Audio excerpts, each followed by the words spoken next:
সুপ্রিয় দর্শক, আশা করি সবাই ভালো আছেন। আমি আপনাদের দোয়ায় ভালো আছি। কিভাবে তাবিজ দিয়ে পরি হাজির করা যায় আপনাদেরকে একটি ভিডিও নিয়ে আসলাম। তাবিজ দিয়ে পরি হাজির করা। সম্পূর্ণ ভিডিওটা ধৈর্য সহকারে দেখবেন। ভালো লাগলে লাইক কমেন্ট শেয়ার করবেন। পাশে থাকা বেল আইকনটি অল ক্লিক করে রাখবেন যেন নতুন নতুন ভিডিও সবার আগে দেখতে পান।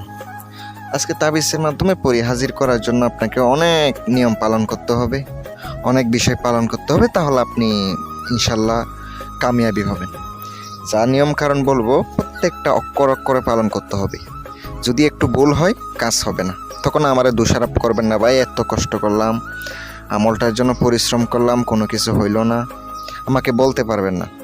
যারা আংটি নেয় তাদের জন্য কথা হচ্ছে কি SM দেওয়া হয়, SM এর মাধ্যমে যেন হাজির করতে পারে। অবশ্যই আপনারা আংটি অর্ডার করতে পারেন, বাংলাদেশের যে কোনো প্রান্তে ইনশাল্লাহ নিতে পারবেন।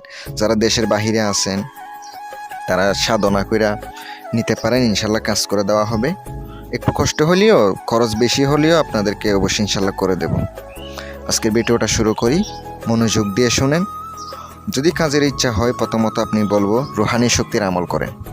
আপনারা সামর্থ্য যদি না থাকে, রুহানি শক্তির আমল করতে অবশ্যই অনেক দিন লাগে, 41 দিন 21 দিন লাগে। ততদিন করে আপনি রুহানি শক্তি অর্জন করেন, তারপরে আমল করবেন, এ কাজ করবেন, অবশ্যই সাথে সাথে হাজির হবে। যারা পারবেন না আপনারা অবশ্যই আংটির সাহায্য নেবেন, আংটি নিতে পারেন। আমি তো আংটি ইনশাল্লাহ দিয়ে থাকি, আপনাদের নামের উপরে এগুলো তৈরি করা হয়, আপনারা ইনশাল্লাহ নেবেন। আমি বলি আপনাদেরকে যে নকশাটা আছে এটা আগে দিয়ে দেবো, আগে মনোযোগ দিয়ে শোনেন। প্রথমত এই কাজটি করতে গেলে আপনি উদ্দেশ্য ভালো রাখবেন, মানে হচ্ছে আমি এই উদ্দেশ্যে কাজ করব, মানুষের সেবা করব, অথবা আপনি ভালো কোনো কাজে ব্যবহার করবেন, মানুষের কোনো ক্ষতি করবেন না, এগুলো উদ্দেশ্য রাখবেন। আপনি হালালভাবে কাজ করতে হবে, হারাম খাওয়া যাবে না, হালালভাবে আপনাকে ইনকাম করে খাইতে হবে। আর অবশ্যই আপনার ব্যবহার ভালো থাকতে হবে, কারণ মা বাবার সাথে সবসময় ভালো ব্যবহার করবেন।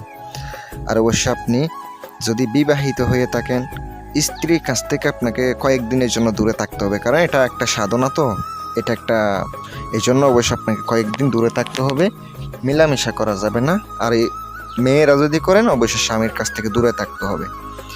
আপনার এই কাজটি করতে গেলে নিজের শরীরটা অবশ্যই বন্ধ করতে হবে। নিজের শরীর বন্ধ না করলে ক্ষতি হইতে পারে, কারণ এগুলো হচ্ছে জিন পরি, কোন সময় কি করে এটা বলা যায় না।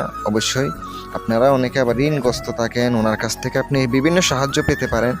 বেশি লোভ করবেন না, অনেকে বেশি লোভ করে, লোভে পাপ, পাপে মৃত্যু, এটা মনে রাখবেন। লোভ করা যাবে না, লোভ জিনিসটা অনেক খারাপ, লোভ করবেন না। যতটুকু পাবেন আপনার, যতটুকু প্রয়োজন ওনার কাছ থেকে নেবেন, ইনশাল্লাহ কাজ করলে উপকার পাবেন। নকশাটা আমি স্ক্রিনে দিয়ে দিছি, যে আয়াতটা দেখতে পাচ্ছেন এটা হচ্ছে একটি আয়াত। এটা আপনাকে প্রথমত লিখতে হবে, মুখস্থ করতে হবে না, লিখতে হবে। আপনাকে একটা কাগজ আনতে হবে, কাগজটা হচ্ছে বুঝপত্র। বানিয়াতে দোকানে যাবেন, বুঝপত্র নামে একটা পাতা আছে, এটা গাছের ছাল, তাবিজ লেখার কাগজ বললেই দিবে, বুঝপত্র দিবে, ওইটা আপনি আনবেন। আপনাকে এনে কয় টুকরা করতে হবে, মাত্র আপনাকে 3 টুকরা করতে হবে, 3 টুকরা, মাত্র 3 টুকরা আপনি কাগজের মধ্যে লিখবেন। অবশ্যই লিখবেন কি দিয়া, মার্ক কলম দিয়া, কালো একটা মার্ক কলম দিয়া, মার্কা কলম দিয়ে আপনি লিখবেন। লিখার পরে নকশার নিচে অবশ্যই কোনো কিছু লিখতে হবে না। আপনি নকশার মধ্যে লিখার আগে 11 বার দুরূদ শরীফ পড়ে নেবেন, পরে 11 বার দুরূদ শরীফ পড়ে নেবেন। আপনাকে আতর দিতে হবে নকশার উপরে, তারপরে নিজের শরীরে আতর লাগাবেন। এক কালারের কাপড় পরিধান করবেন, সাদা হোক, লাল হোক, কালো হোক, যেটাই হোক এক কালারে পরবেন। আর শরীরও বন্ধ করে নেবেন। এই কাজটি করতে হবে বৃহস্পতিবারের দিন রাত্রেবেলা। বৃহস্পতিবার রাত্রেবেলা করলে শুক্রবার পরে অবশ্যই আপনি বৃহস্পতিবার রাত্রেবেলা করবেন। আর নিজে সেফটি নিয়ে কাজ করবেন।